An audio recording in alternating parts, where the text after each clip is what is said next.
Чудо на природата и медицината се случи во Универзитетската клиника за гинекологија и акушерство во Скопје. Таму на 61 годишна возраст се породи жена која на свет го донесе Петар. За лекарите од оваа клиника случајов сугерира дека нашата медицина е во чекор со светската.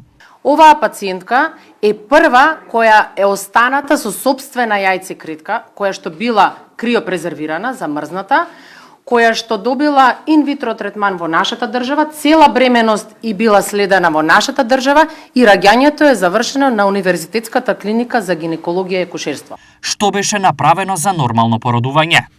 Кај пациентката направивме царски рез во 36-та гестацијска недела и истата роди плод Петар, кој што беше тежок 2,350 и 48 сантими долг.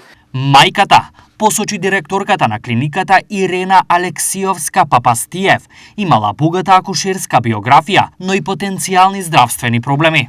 Пациентката имала 3 претходни интервенции, од кои што 2 се направени во Белград и една е направена исто така на нашата институција и понатаму во тек на бременост која што била контролирана, имала висок притисок и шеќерна болест. Претходно, во Македонија успешно породување имаше и пациентка од Бугарија која се породи на 57 годишна возраст.